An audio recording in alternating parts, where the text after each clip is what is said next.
They built a pool deck on my land, so I turned it into a fertilizer storage facility. My farmhouse has been in the family for 3 generations. It's not much to look at, but the soil is black gold, perfect for the organic vegetable farm I run for local markets.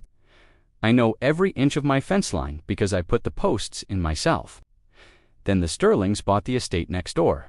They were city rich, the kind of people who buy a country home for the Instagram aesthetic, but complain about the smell of dirt. They immediately started building an infinity pool and a massive stone patio for their weekend parties. I warned the contractor where the property line was. He shrugged and said, "Mr. Sterling pays me to build where he points." I came home from a market weekend to find disaster. They hadn't just built to the line, they'd crossed it. A gorgeous $1,000 stone patio extended 12 feet into my land, crushing 3 rows of my heirloom tomatoes. I marched over. Sterling was sipping an espresso on my land. "You paved over my crops," I said. He laughed, adjusting his sunglasses.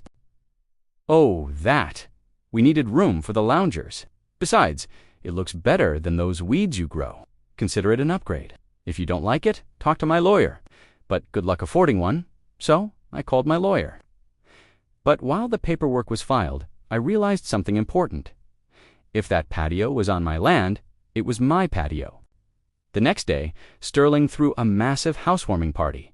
Caterers, live music, the works. Just as the guests arrived, I started my work. I drove my tractor over and unloaded from massive pallets right onto the stone pavers on my side of the line. It wasn't just pallets. It was industrial grade, curing fish, fertilizer. The smell was ungodly, a mix of rotting seafood and ammonia that made your eyes water. Sterling came sprinting over, face purple. "Get that filth off my patio." "It's my patio," I shouted over the tractor engine.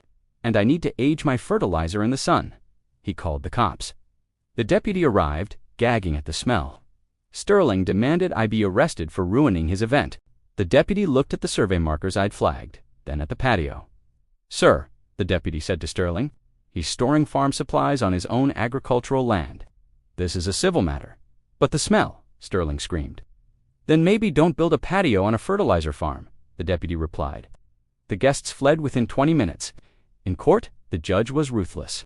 Not only did Sterling have to pay for the removal of the stone and the concrete foundation, but he also had to pay triple damages for the destroyed crops and my legal fees. Hit like and subscribe for more property justice.